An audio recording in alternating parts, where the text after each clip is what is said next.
অনুব্রত মণ্ডল ঘনিষ্ঠ এক তৃণমূল নেতা, তিনি অনুব্রত মণ্ডলের এই কদর্য আক্রমণের কথা মেনে নিলেও এআই এর তথ্য সামনে এনেছেন। তিনি বলছেন যে অনুব্রত আইসিকে কোনো ফোন করেননি, এআই এর মাধ্যমে অডিও বিজেপি যুক্ত থাকতে পারে। কি বলেছেন তিনি, শোনাবো। কিছু হয়নি, উনি অসুস্থ, ডাক্তার 5 দিনের বেড রেস্টে থাকার পরামর্শ দিয়েছেন, উনি সেই মোতাবেক বেড রেস্টে আছেন। এর ভিতরে গভীর চক্রান্ত আছে, বিজেপি এবং তৃণমূলের একাংশ নিশ্চিতভাবে জড়িত বলে আমার মনে হয়, আমার ব্যক্তিগতভাবে মনে হয়। এটা এখন তো সব কিছুই করা সম্ভব এআইয়ের মাধ্যমে, হলেও হয়ে থাকতে পারে, কিন্তু উনি এই ধরনের অশালীন কথাবার্তা বলেননি। সেকেন্ড ফোনটা যেটা দেখাচ্ছে সেটা সম্পূর্ণ ফলস, রং, ওটাই চক্রান্তর মধ্যে। এর মধ্যে দলের একাংশ এবং বিজেপি চক্রান্ত থাকতে পারে, বারবারই তো বলছি।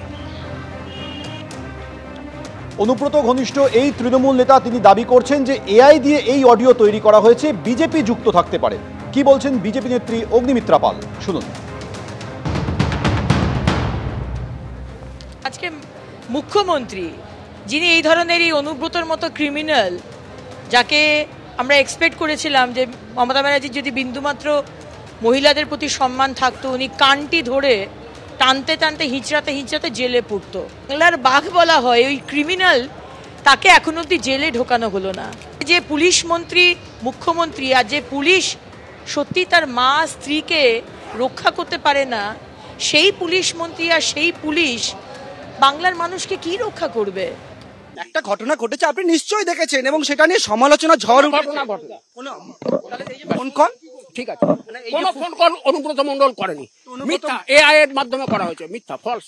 আচ্ছা আচ্ছা, মানে এই যে ফোন কলটা, মানে ভয়ঙ্কর অভিযোগ আপনি করছেন, যে ফোন কলটা যেটার জন্য অনুব্রত বাবু তিনি ক্ষমা চাইলেন, আমরা দেখলাম পার্টির নির্দেশে, আপনি বলছেন এআই যা নির্দেশ দেবে অনুব্রত মণ্ডল তাই করবে। পার্টিকে জানিয়েছিলেন যে এআই এর মাধ্যমে করা হয়েছিল? দল যা করার করবে। না, পার্টি কি জানিয়েছে যে এআই? না না, আমি দল যা বলবে তাই করবে। সৈনিক মমতা বন্দ্যোপাধ্যায়ের অনুগত। না, আমার বক্তব্য এআই এর মাধ্যমে করা হয়েছে, আপনি মারাত্মক অভিযোগ করলেন, তাহলে সেটা কি দলকে জানাননি? মানে এআই এর জন্য ক্ষমা চাই, দল যা তদন্ত করার করবে। আমি বলছি এআই এর জন্য অনুব্রত মণ্ডলকে ক্ষমা চাই, দল যা নির্দেশ দেবে তাই করবে, তার বাইরে কিছু করবে। দল বলেছে, যা বলেছে করেছে। দল ক্ষমা চাইতে বলেছে বলে ক্ষমা চাইনি, যা হোক, যা দল বলবে তার বাইরে করবে না।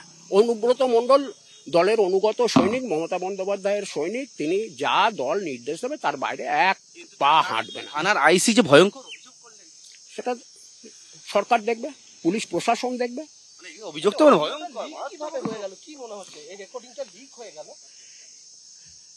এটাতে বিজেপি যুক্ত থাকতে পারে, দলের একাংশ যুক্ত থাকতে পারে, কে যুক্ত আছে এটা তো তদন্ত না হলে বলা যাবে না।